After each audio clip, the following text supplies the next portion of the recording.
Welcome back to sweety cooking channel అండి. Today recipe వచ్చేసి రవ్వ కేసరి. చాలా బాగుంటుందండి. పక్క కొలతలతో చూపిస్తున్నాను. మీకు ఎప్పుడు చేసినా కూడా చాలా బాగా వస్తుంది. ఇప్పుడు ముందుగా స్టవ్ వెలిగించుకొని గిన్నె పెట్టుకొని 2 టేబుల్ స్పూన్స్ 3 టేబుల్ స్పూన్స్ దాకా నెయ్యి వేసుకోండి. నేను చేసే క్వాంటిటీకి అయితే సరిపోతుంది. ఒక 10-15 దాకా జీడిపప్పులు తీసుకొని మంచిగా వేయించుకోవాలి దోరగా. మీరు ఒకవేళ ఎక్కువ తీసుకున్నట్టయితే కొంచెం ఎక్కువ నెయ్యి వేసుకొని వేయించుకోండి. చూసారు కదా, ఇలా కొంచెం మంచిగా వేగిన తర్వాత ఒక గిన్నెలోకి తీసేసుకోండి.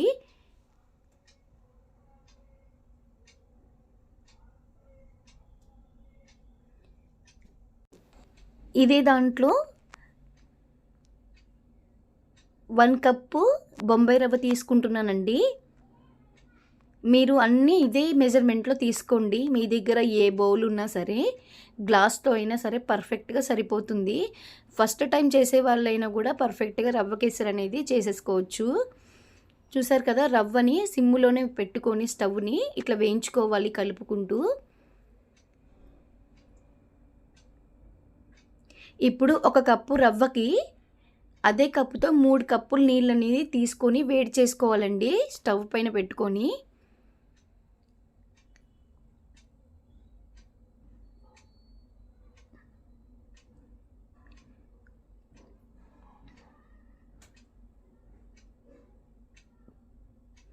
ఇలా రవ్వని మంచిగా కలుపుకుంటూ వేయించుకోవాలి. చాలా చాలా టేస్టీగా ఉంటుంది, బాగుంటుందండి. టేస్ట్ కూడా చాలా స్మూత్గా ఉంటుంది. మీకు చల్లారిన తర్వాత కూడా చాలా బాగుంటుంది.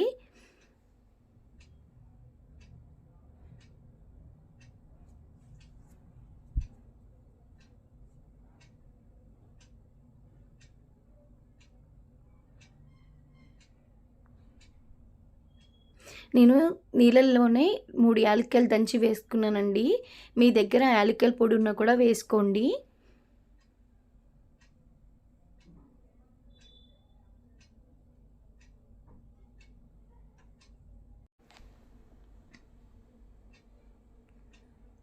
ఇలా మంచిగా కలుపుకుంటూ వేయించుకోవడం వల్ల ఈవెన్గా ఫ్రై అవుతుంది.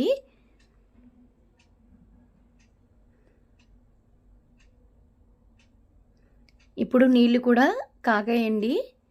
కొంచెం బాయిలింగ్ అవుతే సరిపోతుంది వేడెక్కితే. ఇప్పుడు ఆ వాటర్ని రవ్వలో పోసుకుంటూ నిదానంగా కలుపుకోవాలి. ఒకేసారి ఆ మొత్తం పోసేయకండి, కొంచెం కొంచెం పోసుకుంటూ రవ్వని స్మూత్గా కలుపుకోవాలి, ఎలాంటి ఉండలు లేకుండా.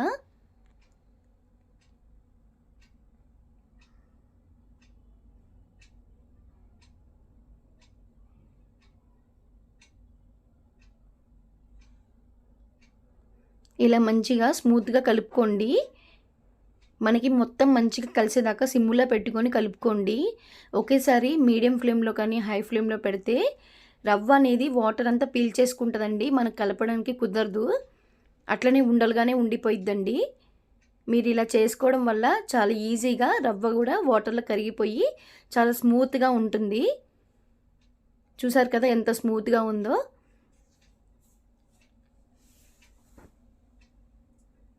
మనము ఏ కప్పుతో అయితే రవ్వ తీసుకున్నామో అదే కప్పుతో షుగర్ కూడా తీసుకోవాలి, పంచదార. కరెక్ట్గా స్వీట్ అనేది పర్ఫెక్ట్గా సరిపోతుందండి. కొంచెం మీరు ఎక్కువ వేసుకున్నా కూడా చాలా స్వీట్ అయిపోతుంది. ఒక్కసారి మీరు ఇలా ట్రై చేయండి, ఇదే మెజర్మెంట్తో మీకు పర్ఫెక్ట్గా సరిపోతుంది. షుగర్ అంతా రవ్వలో కరిగిపోవాలి. కొంచెం మీడియం ఫ్లేమ్ అనేది ఇప్పుడు పెట్టుకోండి. ఇప్పుడు ఇందులో కొంచెం ఫుడ్ కలర్ అనేది వేస్తున్నాను. మీకు వద్దనుకుంటే స్కిప్ చేసేసుకోండి.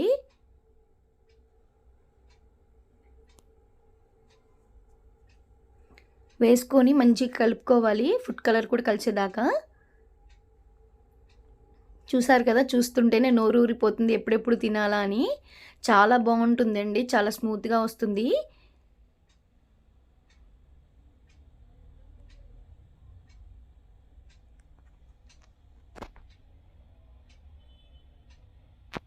ఒక 5 నిమిషాల్లోనే దగ్గర పడిపోతుందండి రవ్వ కేసరి అనేది.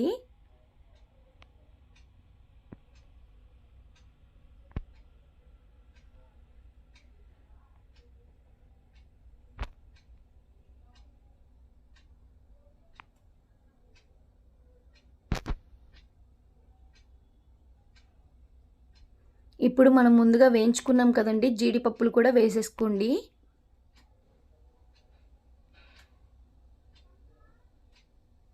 చూసారు కదా చాలా వాటికి దగ్గర పడిపోయింది.